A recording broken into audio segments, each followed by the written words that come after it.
Je suis Inès Weber, psychologue clinicienne de métier, et puis je suis aussi cofondatrice du Centre Sésame. Donc on a appelé Centre de culture spirituelle.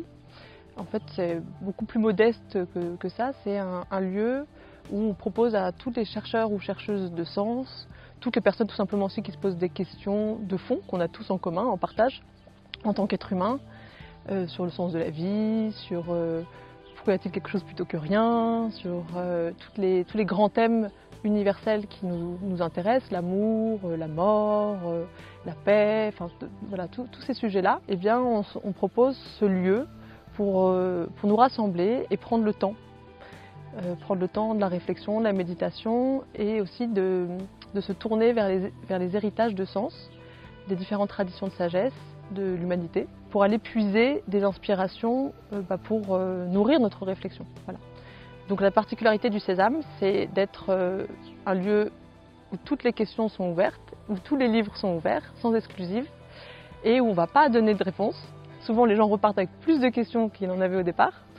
Chacun est après responsable et libre de créer son propre chemin de sens, mais on se donne, on s'offre à la fois des inspirations réciproques et des ressources pour pouvoir avancer quand même sur ces questions de fond. Deuxième particularité du Sésame, c'est qu'on est un lieu donc ouvert à tous, des personnes de toute croyance, toute conviction, athées, agnostiques, croyants, indécis, hésitants.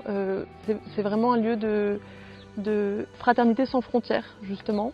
Et ça, c'est vraiment important parce qu'aujourd'hui, dès qu'on veut faire droit à ces aspirations essentielles ou à ces questions de sens, on peut avoir tendance à aller vers des propositions qui appartiennent à tel ou tel groupe, qui restent dans le champ restreint de tel ou tel cercle. Et il nous a semblé important, au XXIe siècle, d'ouvrir un espace où toutes ces convictions, toutes ces visions du monde, toutes les réponses en fait qu'on peut donner quand on en a, puissent se rencontrer et se confronter, mais dans une confrontation constructive bien sûr. Voilà. Et donc d'éviter aussi ce qui peut nous guetter dès qu'on est dans ce type de démarche, qui est le repli sur soi. Le Festival des liens, c'est à l'origine il y a des liens. C'est plusieurs initiatives et associations et engagements qui œuvrent en fait pour retisser le tissu déchiré du monde, comme dit Abdelnour Bidar, à partir de son livre Les Tisserands. On s'est regroupés pour pouvoir donner plus à la fois d'ampleur à nos engagements dans le cadre au moins de ces 3 jours. Donc c'est Fraternité Générale, l'association Fraternité Générale, la maison d'édition Les Liens qui Libèrent, et puis le Sésame et la Saline Royale qui nous accueillent pour ce grand événement. Voilà.